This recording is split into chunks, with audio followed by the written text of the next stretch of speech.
I'm going to do live radio call-in radio question and answer. You know, that is interesting. And I suppose maybe in the UK, are you in the UK? Yeah, I'm in the Yeah, UK. they probably have a producer like they would here, but I don't know, man. I mean, it's a sensitive topic. You're going to get some kooks. Like, there's just no way around it. I've done it once before, and it was all pretty reasonable, but you never know. I mean, I this guess is it one of these. depends. This is one of these issues where everybody is kind of on the same side. You know, I mean, if somebody says, "Yeah, you know, Putin's right and Zelensky's wrong," and those fascists, you know, I'm ready for that.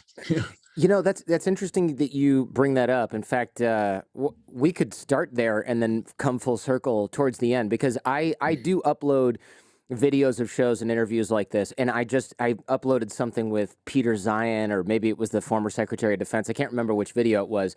And so, oh no, it was a Ukrainian soldier. This is where the comment was on this video. And someone said, well, I don't see you interviewing the fascist contingent over in Ukraine. This is a bunch of BS.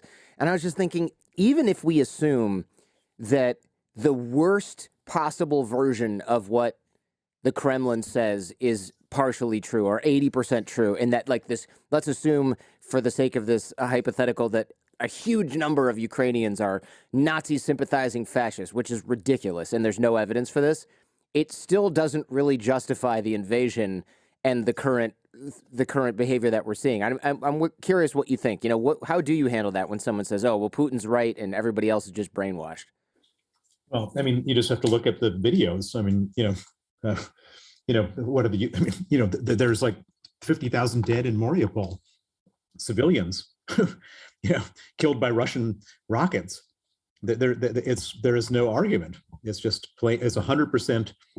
It's 100% clear that Putin is a war criminal, and and when you look at the people in what's it, Bucha, yeah. You look at the people in Bucha, and they're all hands tied behind their back and killed, and the women raped. I mean, there's no argument. Yeah, it's kind of hard to. It's hard to say. Believe it or not, the same video, similar comment. What we're seeing right now is the use of precision weaponry, and this is actually, the Russians could be so much worse if they really wanted to. You know, this is all being spun by the West, and I just thought, like, one, they're not using precision weaponry very much. They're using artillery, and they're shelling civilian targets, and we can see that plain as day, and with the execution of civilians. It's crazy to me that people think this, but also given the level of disinformation from Russia, I'm just always sort of 50-50 on whether I'm looking at a comment from a kook or somebody who thinks they're an independent thinker, or just an absolute Russian bot that's based out of a suburb of St. Petersburg, sitting in a cubicle next to a bunch of other people posting comments like this on every YouTube video they can find. You know, like, is this just someone's job or what? Yeah, no, it's definitely someone's job. I mean, I used to get these comments from, like, Swiss television. I would go on Swiss television and tell the Magnitsky story. This is a long time ago, and then I see the journalist the next year. We do this in Davos, and then I go to the next year, I see the journalist, and he's saying, "It's so interesting. Every time I interview you, like, I get tons of emails." And I was like, I'm like, and I'm like, those aren't real emails, dude. Yeah, those are. There was one guy last time I interviewed you. There was a guy, or somebody, some organization, who claimed to be like I want to say, I'm going off memory here, but like a French journalist was like, "I've exposed Bill Browder, and here's all this evidence." And I looked through it, and it was just kind of confusing. And I thought, okay, it's translated, give the benefit of the doubt. What could this person be saying? And then I realized I'm not even sure how coherent this is, or if it's just somebody who says they have evidence for something so that it plants a seed of, well, maybe Bill Browder's lying, because they just don't even expect people to look at the evidence. They just go, "There's 18 attachments in this email. There must be something to the story." And I'm like, but these are just kind of like weird like spreadsheets. What is this for? What am I looking at? Well, that's the purpose of disinformation. It's not to convince you that they're right. It's just to plant a seed of doubt. Right. And that's the whole point, is just to, like, pollute your mind so you think, well, maybe there is something wrong with that argument. Yeah, the argument that, and we'll get into this a little bit in the show, the argument that they're making, which is that the Kremlin likes to point on you, "Oh, well, Bill Browder actually and his fund stole all this money, and now this is a big smokescreen." I was thinking, and I was talking to some investigator friends of mine, and I was like, what do people do when they steal hundreds of millions of dollars? Do they stay in the spotlight as much as they can, write books about the whole thing, lobby Congress and make a bunch of high-powered connected friends and get in the media as much as possible? Or do they vanish, refuse to comment to anyone, sit on a yacht, live a low-profile life? Yeah, that's what they do. They vanish. They go and they vanish and they spend their money. They don't sit around spending 60 hours a week away from their family and friends doing shows like this to convince everybody that they didn't steal the money. That's like the most inefficient use of a financial criminal who's essentially gotten away with its time, right? Like the behavior doesn't match. Well, but moreover, the money has been tracked down. It went to Russian government officials. We know who it went to. Yeah. So I stole the money, then I put it in the accounts of the tax officials and Putin himself, so that I could somehow blame it on, steal the money and blame it on them, and then pass. I mean, it's the absurdity of it is just, and this is what they do in Ukraine. They're saying, well, to the extent that you believe anyone believes any of these trolls, it's like, well, actually, the Ukrainians killed all these people in Bucha. That's what they said. I was listening to this Russian parliamentarian the other day, and he was being challenged by BBC, and they were saying, well, what about all these people in Bucha had their hands tied behind their back, and he said, no, we withdrew on this day, and these are killed by Ukrainian soldiers.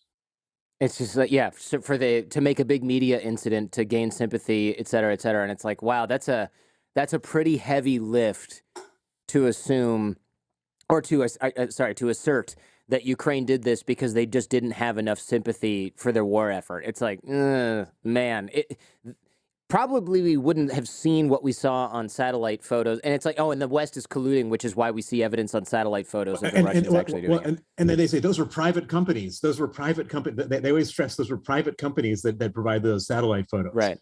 Somehow that makes it like if they... Yeah, they're private companies, so they can totally make this stuff up to collude with the U.S. government. It just, like, none of it really adds up. It's almost like, that scientific, or I should say psychology principle where somebody wants to cut in line at a print shop, and so they say, can I cut in front of you? And people say, no, well, I'm waiting in line. But if you say, because I need to do something else, like 87% or whatever of people say yes. But then they found out that you don't have to have a valid excuse. You can say, can I cut in front of you in line because I'm thirsty? And it's like, that has nothing to do with you getting printed faster. But people will say, okay, because you have a reason for it. This is almost like what the Kremlin does, right? They go, well, here's this reason for this. And you go, if you think about it for 2 seconds, you go, this reason makes absolutely no sense. But they don't even care about that because they don't need to be convincing. They just, by virtue of the fact that they've made some BS reason up, another double-digit percentage of people who hear it go, okay, sounds plausible, and they just move on with their lives. And then they're like, well, I haven't made my mind up about who's bad now because it was a private company. Well, why would that affect anything? I don't know. I haven't put that much thought into it. What else is on the buffet of news for the day? And that's kind of like the extent of critical thinking I'm seeing with a lot of this stuff.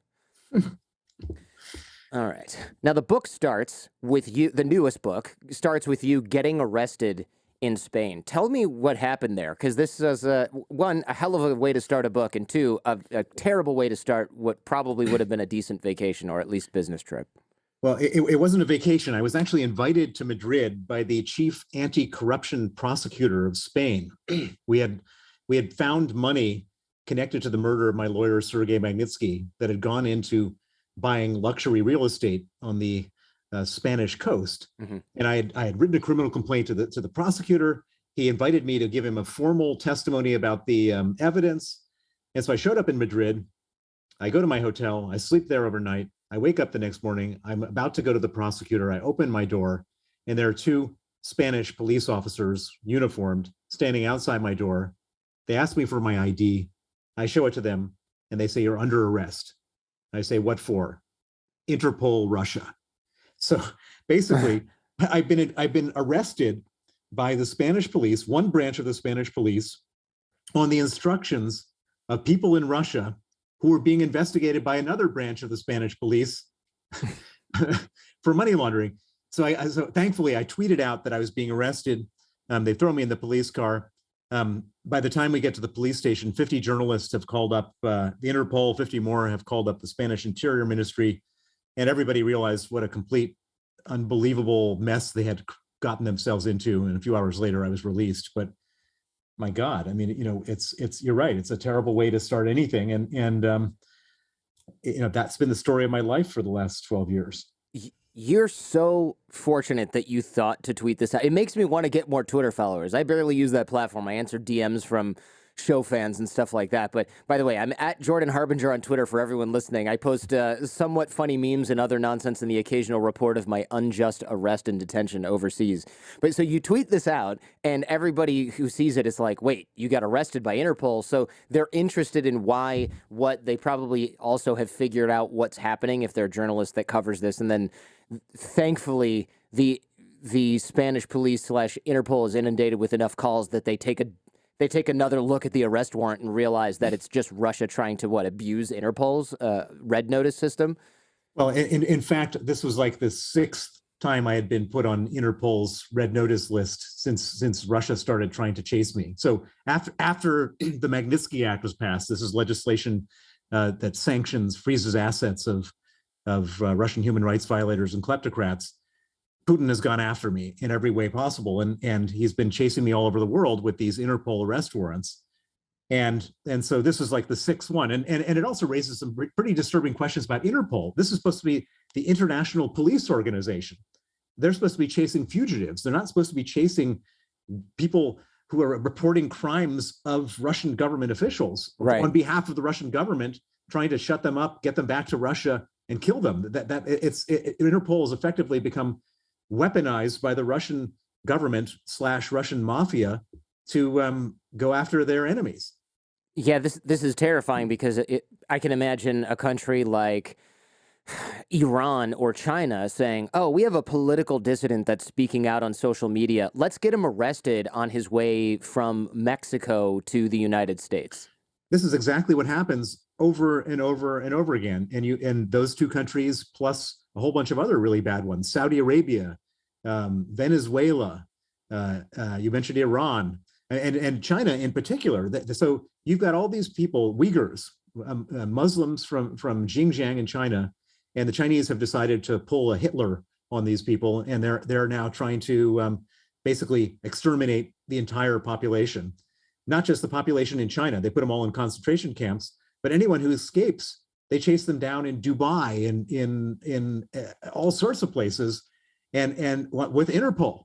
And this is supposed to be the organization that the international police organization. It's shocking. Yeah, that's really. It seems. Do you think it's malicious, or is it? I mean, of course, the countries doing it are malicious, but with respect to Interpol, is it just it's a bureaucratic nightmare and nobody's really paying attention, or is it like somebody in there has it out for you, or has one is on the take maybe from these countries? Like how is this happening? Is it sort of like negligence or malicious malice? Well, it's kind of a combination. So on one hand, Interpol is not like a being. It's just a like a collection. Database. It's a collection of people, a collection of countries that belong to it. 192 countries belong to it. But it is a bit malicious. So they have all these different committees. So one of the committees they have is the committee to review the files of cases that are deemed to be politically motivated, like mine.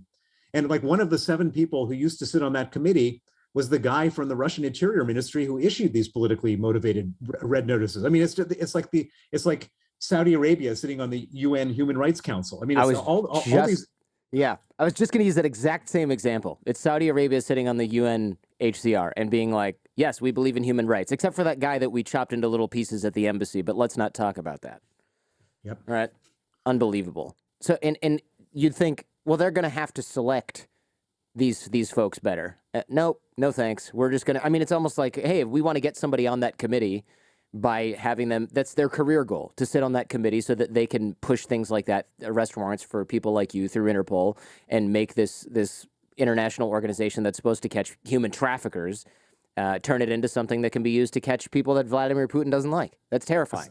That's exactly what happens. And I'm a very high profile guy. I've written 2 best-selling books. I'm, on TV, I'm on your show, I'm on this stuff. But, there's a lot of people who, and also I've got the money to hire lawyers. There's a lot of people, some journalist from some small town who exposed, the regional governor who doesn't have all my resources, who finds themselves arrested by Interpol. there's nothing they can do. They sit in a Spanish jail sweltering for 6 months, begging for mercy. And maybe the Spanish give it to them. Maybe they send them back to Russia, where they're then killed back in their regional prison by the regional governor. Mm-hmm. Horrible, horrific. When you got arrested in Spain, did it occur to you that the cops that arrested you might not even be police officers? Because the level of paranoia that I would have if I was an enemy of Vladimir Putin would be higher than, this is a mistake made by the Spanish police. I'd almost be thinking, are these actually Spanish police? Or is this FSB officers posing as Spanish police? Or are they Spanish police that just accepted a $100,000 bribe from the FSB and I'm actually going to end up in a container going back to Moscow? Well, that was exactly my fear. So interestingly, they didn't pat me down or take away my phone, which was very unpolice-like. They threw me in the back of the police car, and in fact, I had an opportunity to take a picture of the back of their heads and then tweet that out, just in case nobody believed my first tweet when I was first arrested, just so everyone could see what was going on. And then what was really scary is they put on the sirens. We're sort of going through the streets of Old Madrid. It's a lot of traffic. We're ground to a halt for a little while. And eventually, and I'm looking around for any kind of sign of a police station, because I'm thinking to myself exactly what you said, which is, what if these guys had just like bought a couple of uniforms, stolen a police car, pretended they were police officers, came to the hotel, and what if they're just a bunch of, kidnappers? And so we're driving through the streets, and then we come to a square, and the car slows down and pulls to a stop in front of a nondescript office building. There's no flags, no insignias of the Spanish National Police in front of it. And then the guys order me out of the car. And I say, what are we doing here? And they don't speak good English. I don't speak good Spanish. And they say, medical exam. Oh, yeah. And I'm thinking, medical exam? and here I could just picture I'm going into something that someone holds me down, that some guy in a cheap suit injects me with something, and then I wake up in that shipping container on a slow boat to Russia. And so I like balled my fists, and I kind of got into this adrenaline mode. These guys could see that there's about to be trouble. There's two of them, one of me. They were definitely bigger than me, but and then one of them starts frantically making a call, and he makes a call, and then he comes back and puts his phone in front of me, and with a Google Translate, it says, "This is standard medical or standard protocol." And I say, "I want my lawyer." And he said, "No lawyer." And I say, "No medical exam." It was sort of standing off there for a little while. And then he makes another call, and then they push me back into the car, and off we go again. And then we finally arrive at the police station. And even though I'm being arrested on a Russian warrant, I'm relieved I'm at the police station, and not being, carted off, put on a rendition flight or in a container back to Russia. No kidding. Yeah, it's almost like, I'm imagining being there and going, oh, thank God you guys are actually the police. And they're just confused, right? Like, you get arrested, you're freaking out in the beginning, and then you end at the police station, you're like, oh, yes, thank goodness, I'm actually at the police station, not at a small airport with a rusty plane about to take off, or whatever, the equivalent thereof. At that point, though, people are doing a lot of work while you're, I guess, I don't know, sitting there staring at your shoes, right? And finally, they end up letting you go, which seems like a really lucky break. I mean, how long were you in the police station? Not long, like a couple hours, maybe. Okay. And what was interesting about it is that, when I walked in there with these police officers, all these guys in the police station were like, there was like this air of excitement. They thought that they had it's not every day that they catch an international fugitive wanted by Russia. They thought they had the modern day Carlos the Jackal or something. And so everybody's sort of popping their head into the holding cell to get a good look at me and all this kind of stuff. And you could kind of feel the excitement in the air that this was like a big deal for these people. Yeah. And when they finally got the notification from Interpol to let me go, you could feel the whole place had deflated. Somehow this guy's gonna walk.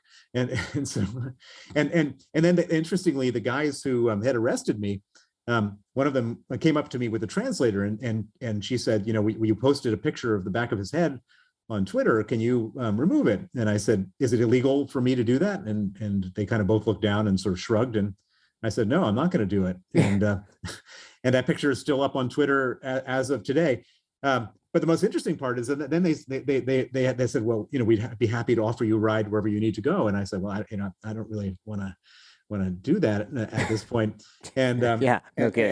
And they said, where are you going? And I said, I'm going to meet with the prosecutor Grinda. This is like this big name, and it's like the attorney general practically, or whatever, of Spain. And all of a sudden their like faces drop, like, oh my God. And they said, no, we don't have to go in that car. We have a much nicer car to take you there. And they took me to the prosecutor's office. And let me tell you, the prosecutor was so unbelievably mad. I bet. I mean, and if there was any uncertainty about him investigating this case before that happened, he was going to investigate this case until the final freeze. That is, can you imagine? He must have been so embarrassed. Like, yeah, come and meet with me. It's going to be great. You get arrested on the way to the meeting, and then you get dropped off at the meeting by the cops that arrested you. And he's like, what's going on? Because he's on the fence, but he's willing to hear you out. Well, what happened was we got a red notice for this guy. So he went to his hotel, took him out of the hotel in front of the manager and all the staff. And then we told the whole police station that we arrested this big criminal. And then we got an email from, a bunch of emails from 50 different places at Interpol saying, actually, this is a huge mistake. Sorry about that. And then it's like, oh, okay. I no longer really need you to convince me that the Kremlin has its tentacles into this, because if they had you arrested on the way to my office, I think maybe you're onto something, right? It's like where there's... They don't need to sniff for the smoke anymore. There's already flames. Well, I mean, I think he was going to do it anyways, but he sunk his teeth into this case as hard as one can, because, that's just like, that doesn't happen. That shouldn't happen. Yeah, I'm going to keep your phone number and email on speed dial in case I get arrested overseas for some of these interviews that I'm doing with people like you. Now, I mean, everybody criticizes Twitter, but Twitter saved my life. Yeah, I guess you're going to stay on it no matter what happens with Elon here. At least it's going to take a lot to get you off the platform now, I suppose. Elon's not a big friend of Putin, so I think that's good for me. That's true. Yeah, I thought about that. I got Tesla stock, and I was thinking, what are the risks involved with having a lot of Tesla stock? And I thought, who else makes rockets? Okay, Vladimir Putin and Elon Musk, and that's pretty much it. Maybe some Chinese company that won't sell internationally. And maybe that, what kind of quality are they? And I thought, okay, so the only competition to SpaceX is a Kremlin-owned, state-backed Soviet-era rocket company. I hope he's got good personal security. So, yeah, he's probably no friend of the Kremlin, or at least the Kremlin's no friend to him as well. A lot of people might be surprised by the fact that you started off as a major investor in Russia. And you came on this show as episode number 2. We're going to have a trailer for it at the end of the show so people don't forget if they want kind of a full background. But essentially, and correct any points that I get wrong here, you discovered massive corruption. You researched the corruption in the graft. You used it to expose the graft to the international media, naming oligarchs, shaming these guys, getting them arrested with the aid of several years ago, Vladimir Putin. And then he just sort of became the king oligarch, right? And then decided, actually, I don't really want a watchdog, authority, activist, investor anymore. And he raids your office and murders your lawyer who lives in Russia. And there's obviously a lot more to this story, but this is a really interesting investigation. And I have a few more questions about it because I think it is such a fascinating story. And Sergei Magnitsky, your lawyer, who's like this young guy, really principled, going after the stolen funds because he believes that Russia should not have hundreds of millions of dollars of tax money stolen from the people. He ends up dying in jail. Tell me how you started to investigate this, because it became not just where's the money, but also who killed my lawyer. After Sergei died, it was the most traumatic, heartbreaking, life-changing thing that ever happened to me. And I shouldn't say after Sergei died. After Sergei was brutally murdered, because he was killed by 8 riot guards with rubber batons as they beat him to death after they had deprived him of medical attention for 6 months after he had developed pancreatitis in jail. So anyways, they tortured him by denying him medical attention and all sorts of other terrible things, and then they killed him. And for me, that was just an unforgivable act of malice that I just had to do something about. So I put aside all of my business as a fund manager and became a full-time activist, using all of my time, all of my resources, and all of my energy to go after the people who killed him to make sure they face justice. And that's what I started doing. And so a lot of the things that we knew about what they did to Sergei, he had actually written down. He during his 358 days in detention, he wrote 450 complaints documenting who did what to him, where, how, and when. And he would file these complaints he'd write them up by hand. He would give them to his lawyer. His lawyer would file them. They would ignore them, but his lawyer gave us copies. And so after getting these things, we had the most granular case of torture and abuse that's ever come out of the Russian prison system. And then when Sergei was killed, it was 2009. And so it was during a 4-year period that Putin wasn't in power, from 2008 to 2012. I should say wasn't in power. He wasn't the president. He was the prime minister when a guy named Dmitry Medvedev was president. And Medvedev is a total corrupt POS, but he was not sort of as ruthless as Putin. And during this time of Medvedev, there was like this NGO that had been set up to review prison deaths. And normally these NGOs are all kind of fake, but this was a real one. And they hadn't had time to cover anything up. And so the NGO went in, and some very brave investigators from this NGO went and interviewed everybody and looked at all the documents. And there is a document that the prison kept where the guys who beat him signed a form saying, as instructed, we beat the prisoner, with all 8 signatures on it. And so, I mean, it's like they didn't even, they weren't even trying to cover it up. And then there's pictures of his body. You can see him beaten. And so there's all this terrible stuff they did to him. We have all the evidence, but they don't care about that. Even with like factual documentary evidence, they just make stuff up and they say there was no sign of violence. Sergei Magnitsky died of natural causes, no sign of violence. This was the announcement from the prison service. And then the Russian prosecutor's office says, we've investigated and found no foul play. And everybody just repeated it all the way through the line, right up to Vladimir Putin. And I mean, it was this remarkable cover-up, which was just so brazen because all the evidence said that there was this terrible crime committed. And the crime is one thing, but the cover-up was just as much of a thing, which is, we could see Vladimir Putin personally getting involved in the cover-up of a murder. Vladimir Putin didn't hit him with a rubber baton, but Vladimir Putin participated in the exoneration and the false narrative that they then started spreading that Sergei Magnitsky he just died of natural causes and there was nothing to it. Yeah, it's crazy to see this kind of mafia state behavior, but now we're used to it, and we'll talk a little bit about how much more brazen Russia, or I should say the Kremlin, has become. Tell me, the investigation itself was pretty interesting. Tell me about this 1782 subpoena and how you use this to trace the money trail. I'm a lawyer, so I'm a little bit nerding out on some of this legal stuff, but I think this was interesting enough even for non-lawyers because I'd never heard of this. Well, it's so there were 2 parts of the investigation. The first part was the physical violence, the murder.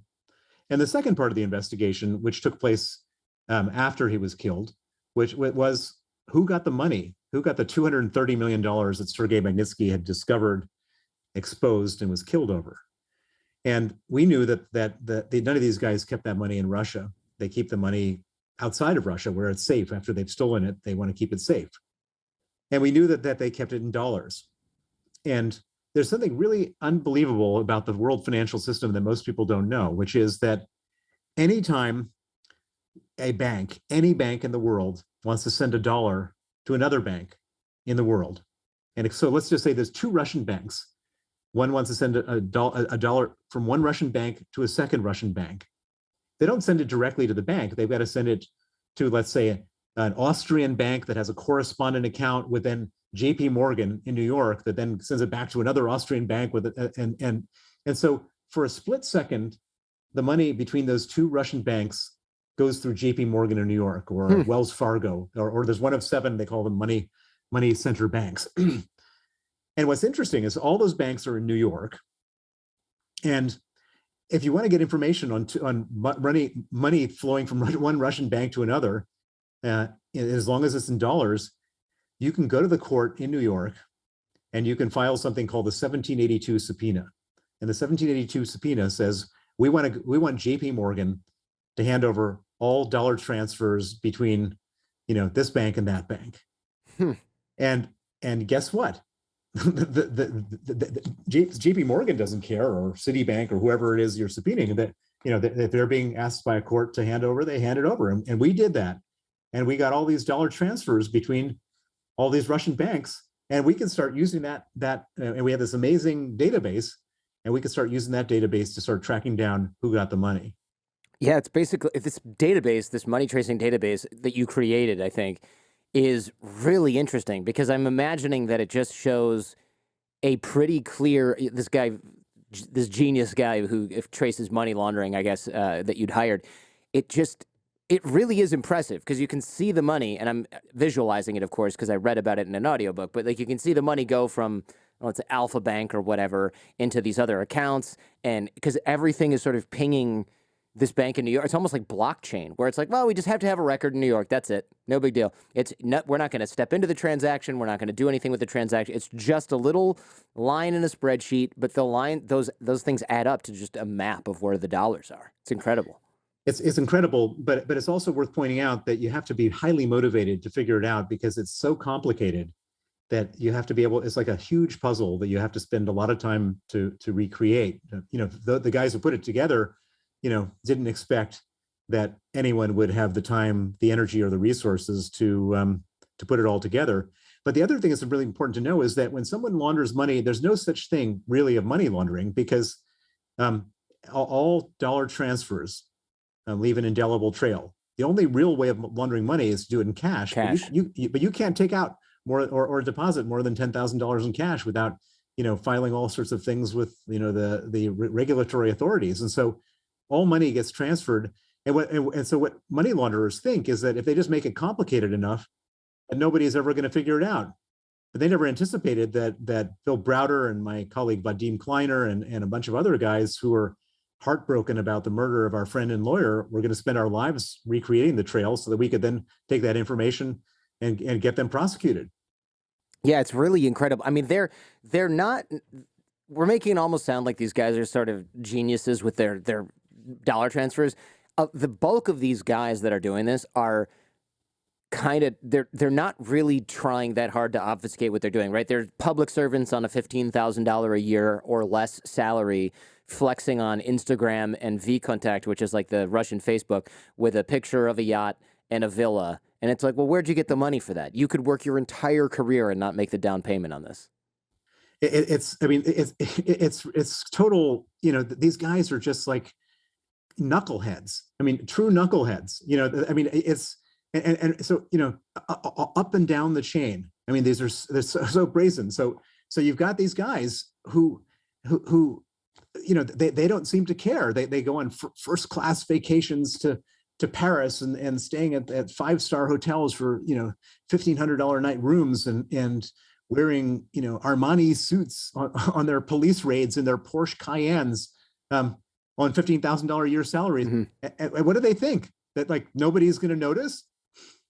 It just shows you that the culture of corruption is almost, the desire to show status in that culture outweighs the desire to hide the fact that they're stealing the money, right? Which is incredible, because it just shows you that there's so little consequence for actually stealing the money that the benefit from flexing online is actually larger, because they've made that calculation.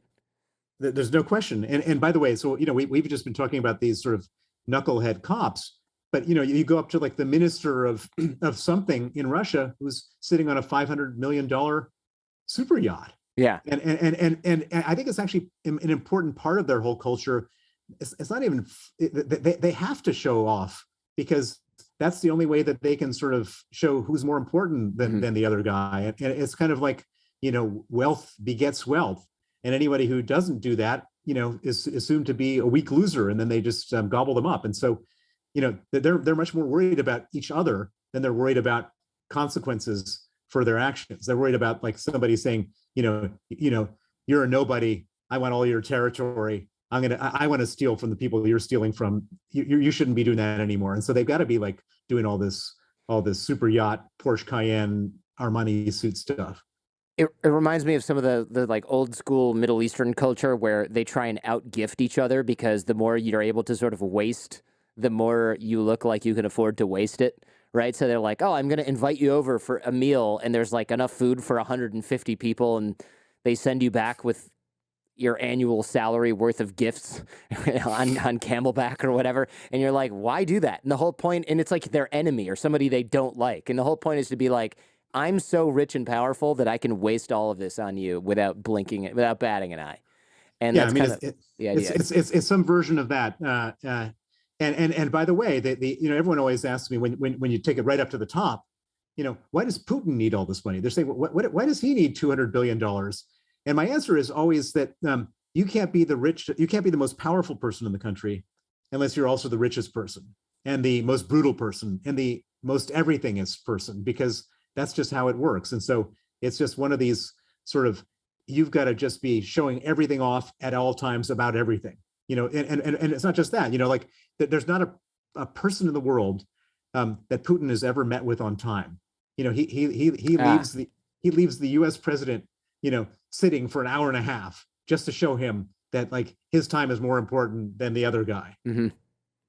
Yeah, just sort of the nonsense that you see with it's just a more advanced version of like the guy who shakes your hand by putting his hand on top, and then they do the same thing, and then they put their hand on top of yours, and it's like, okay, all right, I get it. The stuff you outgrew in high school or college, the guy who tries to grip your hand really strongly, they're just doing that, but they're 70 years old, and they've never outgrown it. It's part of the culture.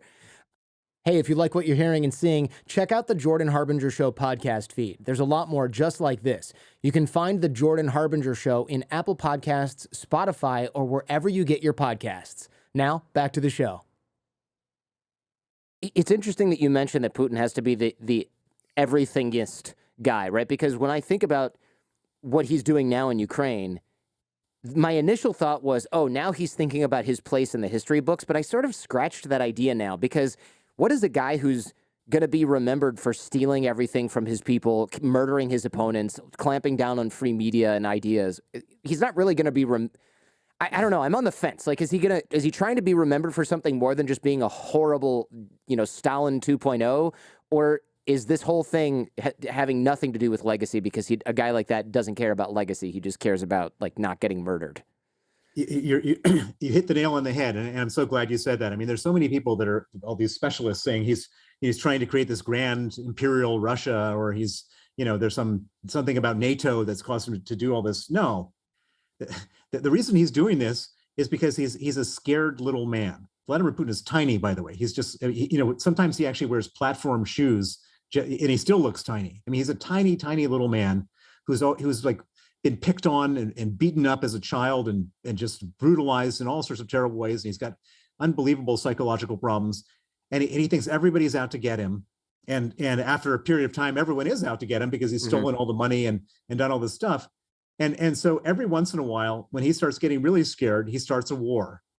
And he started a war in 2008, which when his approval ratings went up.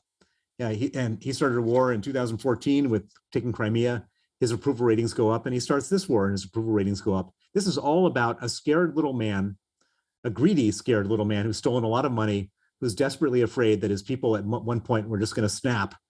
And he looks at those pictures of what happened to Ceausescu, the dictator in Romania, hanging from a lamppost, or watching what happened to Gaddafi, getting killed in a underground tunnel.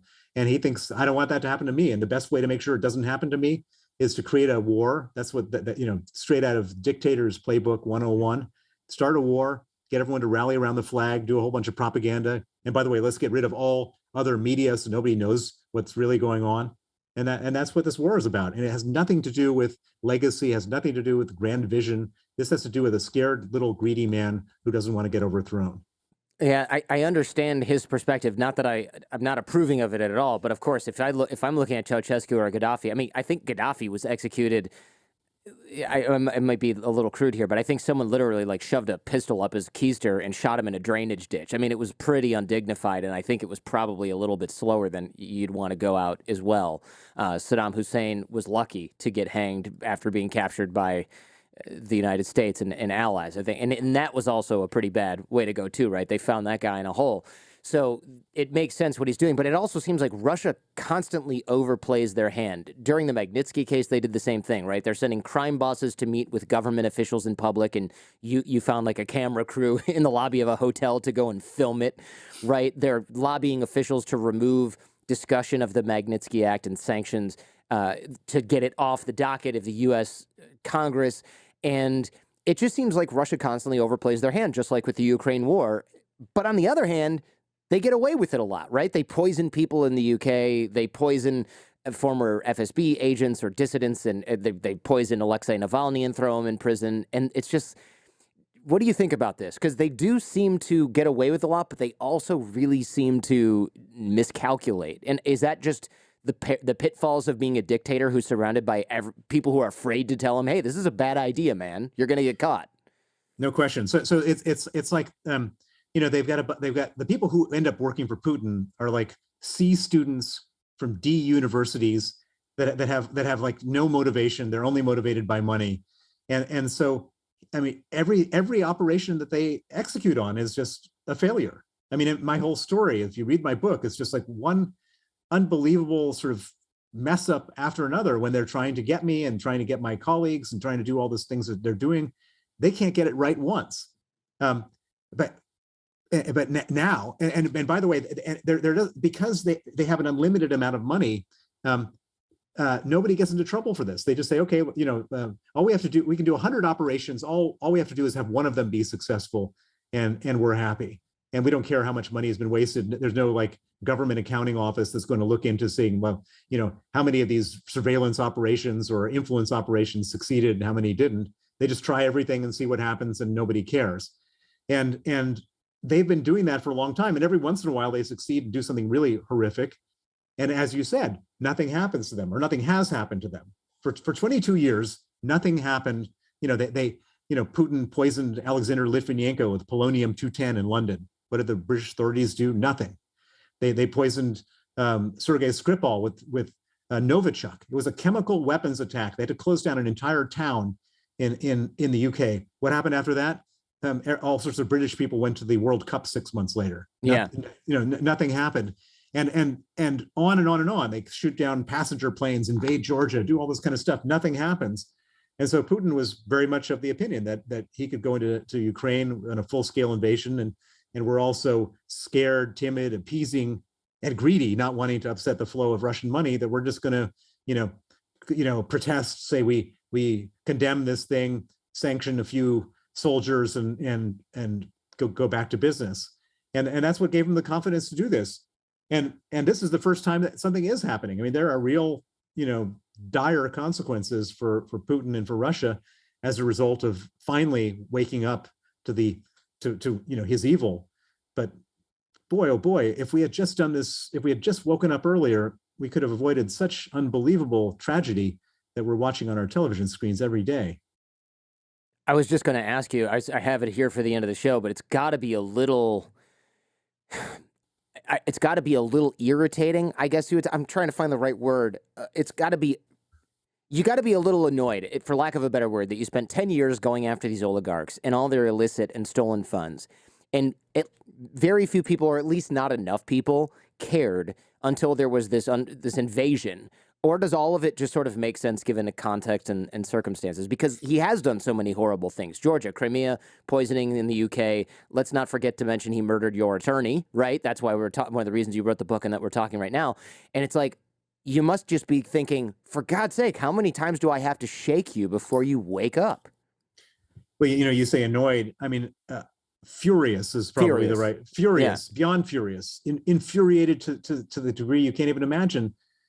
And not for my own vanity or anything like that, but infuriated because I'm watching all these children and women and men and everybody just getting obliterated. I mean, in Bucha, the people being, shot with their hands tied behind their back and women raped. This didn't have to happen.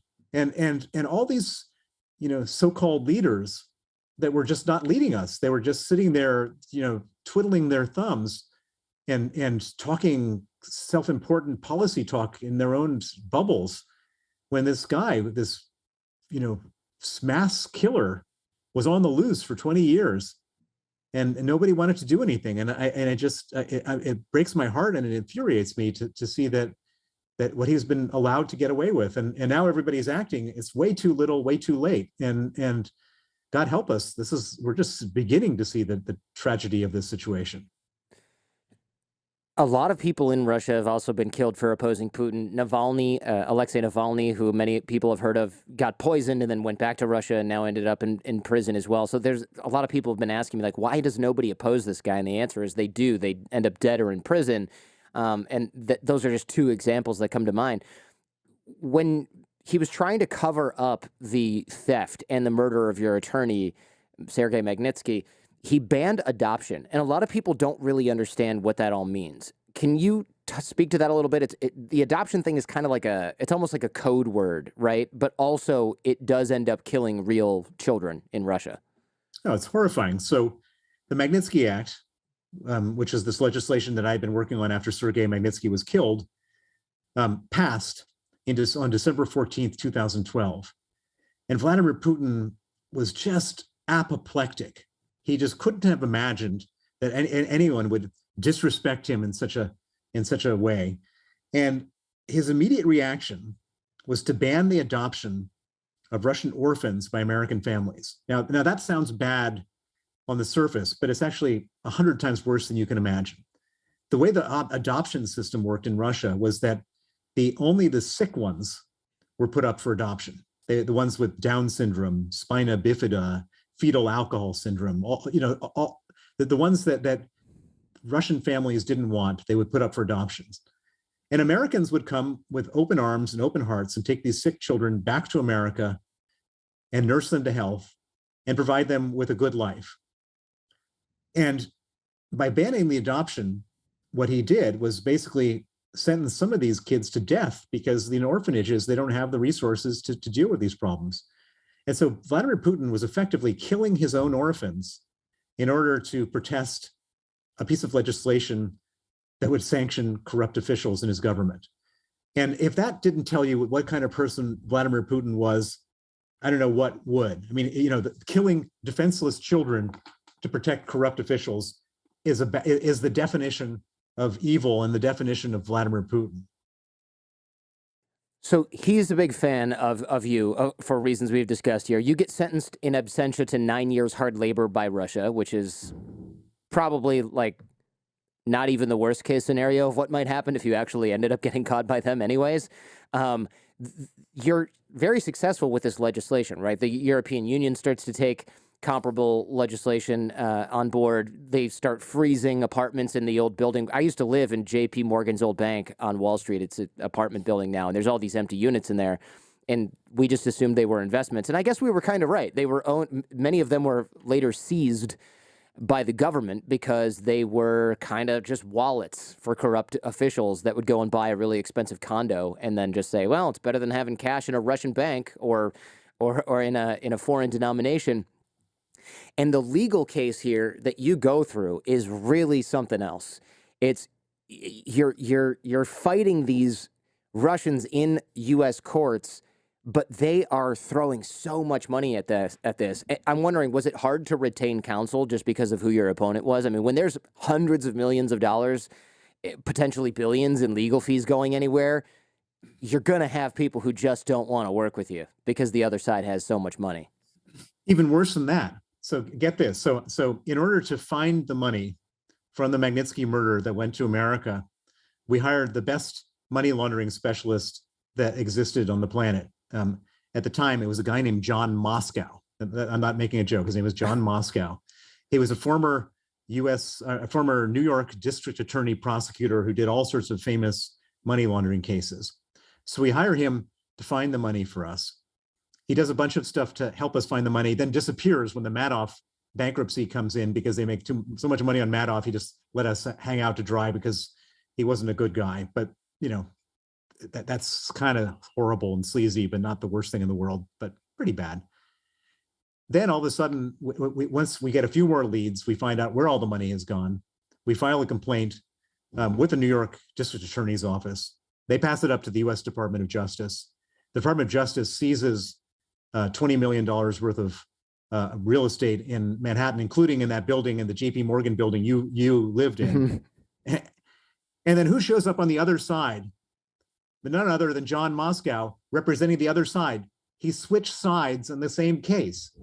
Okay, talk about, I mean, sleazy. Talk about sleazy. And so he knew. And by the way, I at this point, I'm being threatened. I'm getting all sorts of death threats and other threats from the Russian government. He knew about that because we talked about it when he was my lawyer. The first thing he does is he issues a subpoena asking me to hand over unbelievable numbers of documents, including my own personal security arrangements, my travel records, Wow, all this kind of stuff. I mean, monstrous, like you can't believe. And why is he doing it? Because they're paying him a lot of money. yeah. It's so. First of all, for people going, wait, lawyers can just switch sides? No, they can't actually do that. It's called a conflict of interest. That you're supposed to be conflicted out. This is. I've had to switch lawyers because a lawyer that was representing me in something joined a law firm with another lawyer who used to represent another client who I'm also in a dispute with years ago. And they go, yeah, just to be safe, I'm gonna have to refer you to someone else. And it's like, this is just a very remote chance that there might have been some overlap, not even with the same person, but now with the same firm. And this guy just switches sides with the packet of documents you gave him in one hand and a packet of instructions from your adversaries in another, and is trying to pretend like there's nothing wrong with that. It's like the most unethical thing you can possibly do as an attorney. One of. And why did he do it? Because he got paid millions and millions of dollars by the Russians to do it, and millions of dollars to basically come up to try to subpoena me for all information that the Russians wanted to get hold of, which could, in theory, put my life in grave danger. And so, I mean, and so what do you have here? You have an American lawyer who's basically subcontracting to the Russian security services.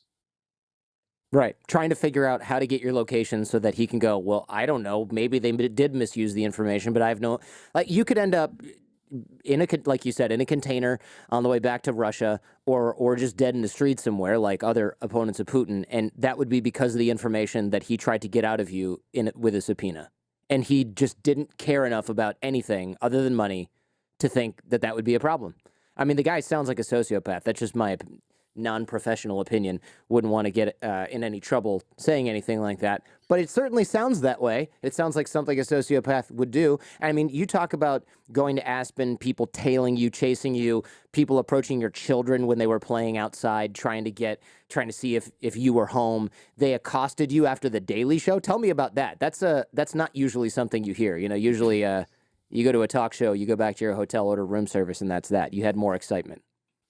So my first book, which was called Red Notice, I launched the book, and it was just at the same time that John Moscow and all of his Russian backers were trying to subpoena me for all of my personal documents, all my private information. And why were they subpoenaing me? Because I was the key witness to the government in the case. And so they were saying, okay, we need to depose him and subpoena him for our defense.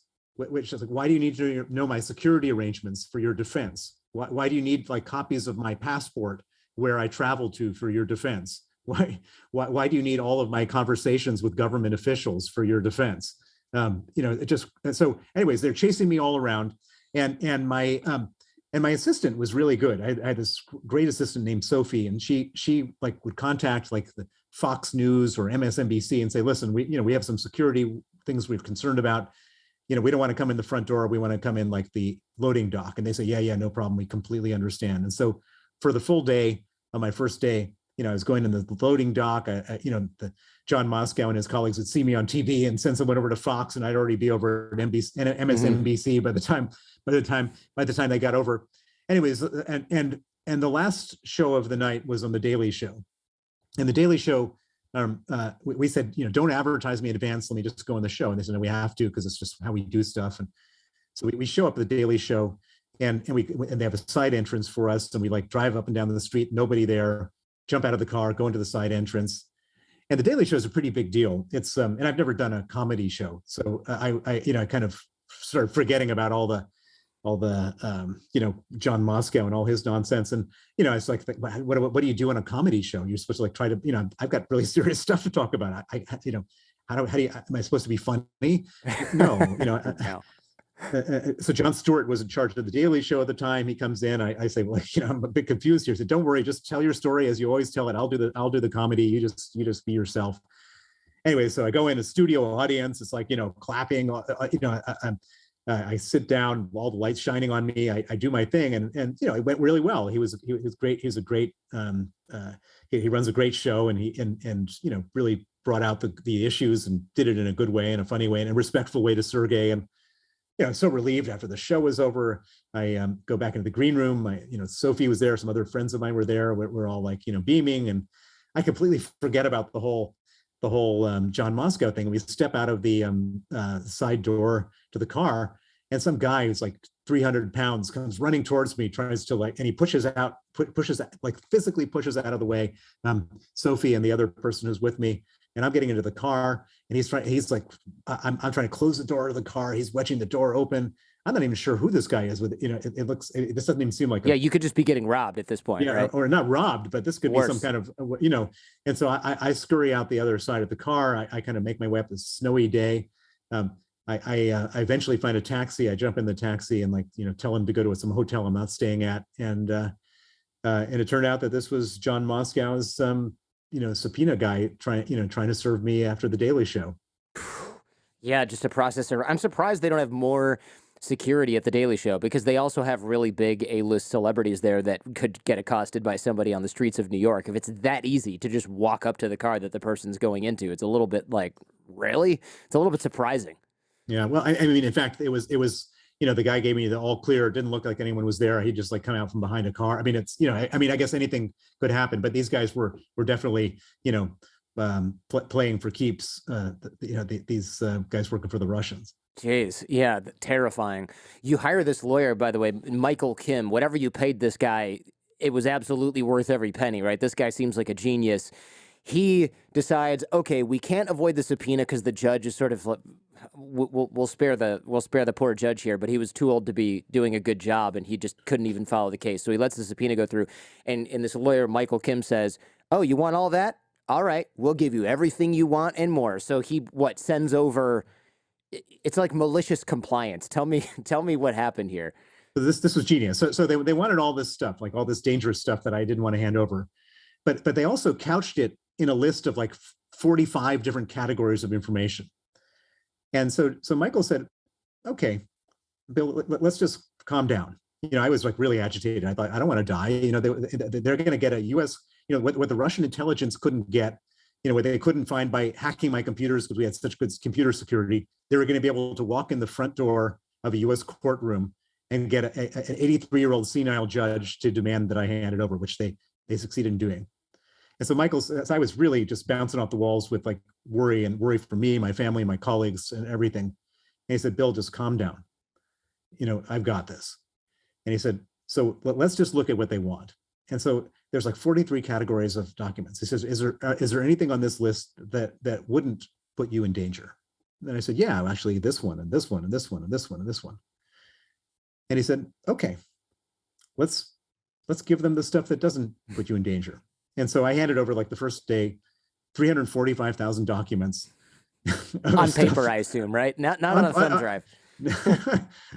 of stuff that didn't put me or my colleagues in danger. And then, 4 days later, we handed over another 100,000 documents of things that didn't put us in danger. And these guys started to understand what was going on. They wanted the stuff that was going to put us in danger, and so we just kept on handing over the stuff, and they also wanted to do a deposition. And so deposition is where they put you into a room, and they have a video recorder, and then you have to answer every question they ask, and if you don't, then you're in contempt of court. And so the Russians really they had been so desperate to get me into a Russian court, and it never succeeded. They wanted to get me into a New York deposition at least, and then sort of put me on trial, however they wanted to in a deposition room. So the Russians, the deposition was coming up, and the lawyers, we had given them everything they asked for. Not everything, but we given them what they asked for, just not in the order that they asked for it. Right. And the deposition was approaching. And so my lawyer, Michael Kim, said, we can delay, if you want to just delay the deposition, we can delay it for as long as you want. the Russians were so eager to get me into that deposition room that they said to the lawyers, no, we have to have him. And at that point, I hadn't handed over a single document that would put me in jeopardy. So then we go into the deposition room, and Michael Kim, he has all sorts of other good advice. So we did our little deposition training before the deposition, and he says, we're gonna do a mock deposition. So he hands me a document, which was the complaint I filed, and he said, okay, pretend I'm them. Here's a document. What's this document? I said, this is the complaint I filed. I said, no, Bill. And it was like a 50-page document. He said, how do you know what they handed you as the complaint you filed? Maybe it's the front page of the complaint you filed with 50 pages of stuff you've never seen before. Mm-hmm. He said, it's your job to read through every page. And I said, but that will take me like half an hour. And he said, well, whose half an hour is that? They only have 7.5 hours to depose you. And so you have to read through every page. And then he said, then they came back and said some other thing like, you stole the money, didn't you? The 230 million, which is what the Russians have been accusing me of. And I said, of course I didn't. That's ridiculous. He said, no, that's not the answer. Anytime they ask you a question, you just say yes or no, or I don't know. And he said, and just remember, you're not talking to people. You pretend you're talking to a mannequin, and just say yes, no, I don't know. And so, when I got into that deposition room, first thing they did was hand me a copy of that complaint. And I read the first page, and I read the second page, and I read and everybody was just sitting there like burning up time, and you could just tell them they were starting to, like, just within minutes they were already getting furious. And then every time they asked me a question, I said yes, no, or I don't know. And after and they had spent like literally millions of dollars getting me into that room. By the end of it, they hadn't done a single thing to put me or anyone else in danger. And so it was like a total success. Man, it must have been so, I know it was really stressful, but how satisfying was it to have them waste millions of dollars of Russian money, a ton of time, and then, later on, spoiler alert, the judge says, well, you complied with everything, and, there's nothing here, so you can leave now. And you're leaving, and they're just like, the whole point of this was to get this guy in trouble, and he's walking out the door, and we've probably spent $5 to $7 million in legal fees and all this other crap at this point, and we have nothing to show for it. And I can imagine these FSB agents and these sort of crooked lawyers sitting behind the glass in Moscow or St. Petersburg watching this via live feed and just having a terrible day. and even worse for John Moscow and his colleagues, like getting ripped a new one by their clients who spent all that money and they didn't deliver the goods. Right. He's thinking, oh, I'm going to make these Russians happy. They're going to hire me for everything else. And now he's like, I really hope they don't kill me for this. Guess I'm not going to sleep well for the next decade. Couldn't have happened to a better guy, right? Your wife, she must be very patient. I know she has crisis PR experience, and given that a decent percentage of your life, especially at that time, is a legitimate crisis, it probably makes her the perfect partner for you at this point in your life, at least.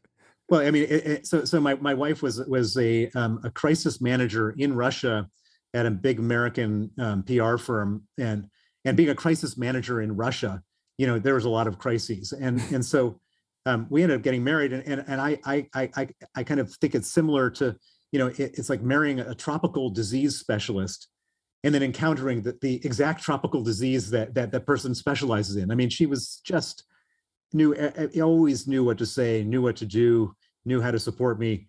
I mean, I would be in Russian prison or dead if I hadn't married my wife. I mean, she's just the best person in the world. They've actually tried to meddle with you on the romantic front as well, right? You went to Monaco. Tell us what happened in Monaco, this kind of ridiculous ham-fisted attempt to honey-trap you. So I go to Monaco. Monaco in 2012 was the country hosting a big international political conference called the OSCE Parliamentary Assembly. It stands for the Organization for Security and Cooperation in Europe. I think there's only like 10 people in the world that actually know what that organization does. But the OSCE is a very important human rights body that brings together parliamentarians from all different countries. And it was a great place for me to go and meet members of parliament from all these countries to pitch them on doing a Magnitsky Act in their countries.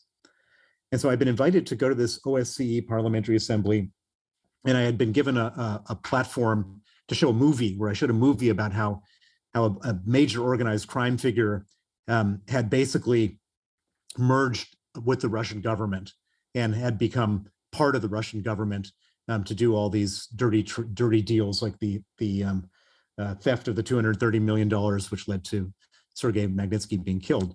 So I go and show this movie. I show it at the OSCE Parliamentary Assembly. There's like 50 members of parliament in attendance. Everybody was quite impressed with the movie. And at the end of the movie, one of the parliamentarians comes up to me and says, there's a dinner taking place at Le Méridien Hotel on the water. We'd love for you to attend. It's being hosted by the government of Monaco. And so I said, great, that sounds like a good opportunity. Meet some more parliamentarians, have a nice dinner. So I and my colleague, we go to the dinner, and it's really weird. It's also, as we walk into the hotel, there's all these people speaking Russian, and I'm with this guy who works for me, and he knows one of the U.S. staffers, a woman, and he says to her, "Who are all these Russians?"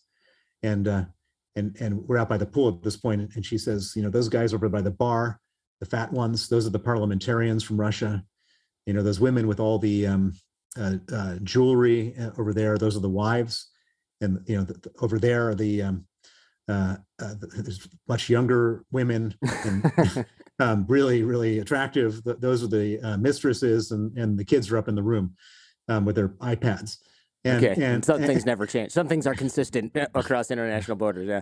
And so I'm thinking, we got to get out of here. And my colleague said, no, this is really an important thing. We're going to meet lots of other parliamentarians. We got to make our pitch. So I say, okay. And I hadn't eaten lunch.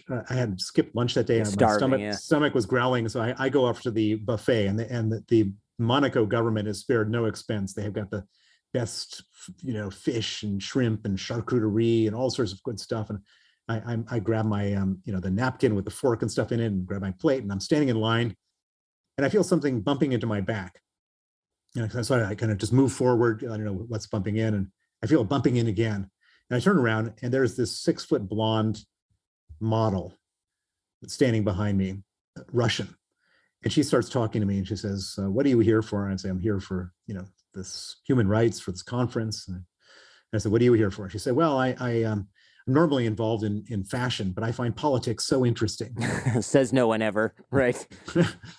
and so we're talking a little more, and then a bunch of parliamentarians eventually come up to me, and I start talking to them, and she's sort of hanging on the side, and we're talking about the film and all this kind of stuff. And at the end of the conversation, they say, we really want to get involved in your Magnitsky thing. Do we have your card? And I say, yeah, of course. And I hand my card to the first one, and second one, third one, and there's this Russian girl, and she's got her hand out looking for my card, and I handed her my card. And anyways, I stuck around for a while, finished my dinner. I go back to my hotel room exhausted, and I get this email from Svetlana Melnikova, and she says, "Dear Mr. William," it says William on my card. Mm-hmm. William Browder. I thought we had a real connection. Would you like to meet for a drink? And I'm thinking, real connection? This is ridiculous. I met this girl for a total of 5 minutes standing in line. We have no connection at all. This is what is this nonsense? And then I don't reply. A half hour later, she says, "Dear William, I can't stop thinking about you. Can we please meet?" And I'm thinking, this is ridiculous. I mean, I'm a 5'9", bald, middle-aged businessman. 21-year-old 6-foot blonde models don't throw themselves at me with 5 minutes. It's ridiculous. It's so clumsy. She's not used to having to try. She's used to having to sit there and guys fall all over her. And she's like, what do I do right now? It's funny. It was ridiculous. It was ridiculous. And of course it was a honey trap. And the purpose, I don't know what, she would have done if I had given into it. But what I did know is that the Russians were ready to throw resources at this situation in Monaco with a honey trap. And it's one of the many, many failed operations that they had executed in this 12-year period. It's got to be scary to have that kind of thing happen, because you're thinking, wow, what other things do I think are normal that are traps? Like, that was ham-fisted, clumsy, and obvious. But what about the old friend that invites you out for a drink that you think is going to be an interesting person to catch up with? Or what about I don't even know. I mean, if someone's sitting there all day trying to think about this, they're going to come up with a more convincing example than I can come up with on the spot. And you might not even be thinking about it. I mean, you must be on your guard for all kinds of things almost all the time. Yeah, there's no question. I've got to be on guard, and I just don't do a lot of things that normal people do. I don't just meet strangers. Everybody has to come through somebody I know. Everybody has to be vetted. I don't go to the same restaurant twice. I mean, many things that normal people just take for granted that I don't do. Yeah, I can imagine. I assume also you would never fly over Russian airspace, or not even just Russian airspace, Belarusian, the stands in Central Asia. There are other places you probably can't even fly over, right? Of course, I would never go anywhere near Russian airspace, or any of these airspaces, or Iranian airspace, or any airspace where you have a corrupt dictatorial regime. If I wanted to go to Australia from the UK, I'd have to fly via Los Angeles because I couldn't fly over the other direction. Oh, yeah. Good point. I didn't even think about something like that. For people who don't understand why, in Belarus, there was you might know this story better than me. I think there was a flight from like Latvia or something, or Lithuania to Poland, and they were flying over Belarus, and there was a Belarusian dissident journalist on the flight, and fighter jets were scrambled in Belarus because of a fake bomb threat. They forced the plane to land in Minsk, and the guy gets taken off the plane, and I don't think anybody's really heard from him since, except for these fake videos where he says he's fine, but he's in jail. Well, I was not flying over these countries long before that ever happened, because it was obvious that's something that could happen. And I remember watching that and just my heart sunk. I thought, oh my God. I mean, I just tried to picture what it must have felt like to be him. He was flying from Greece to Lithuania, and they were like 12 minutes or whatever into Belarusian airspace, and they obviously had been tipped off about him flying, and it took down. It was a Ryanair flight. Yeah,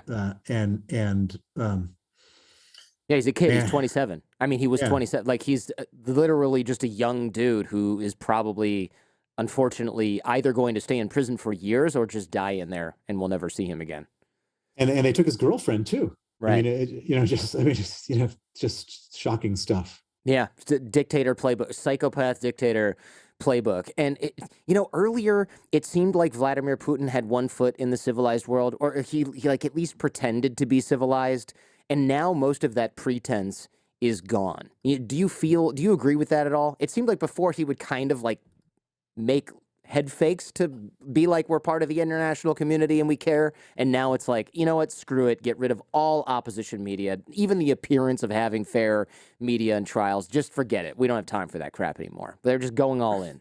Yeah, no, he was, this was the thing that frustrated me the most, was that he would do enough sort of normal stuff, attend the World Economic Forum and the G20 and invite people for summits and have, host international sports events, so that people who sort of wanted to be, doing business with him could say, look, it's just a normal guy. He's, okay, so maybe he's a little tough, but, you have to be tough in Russia.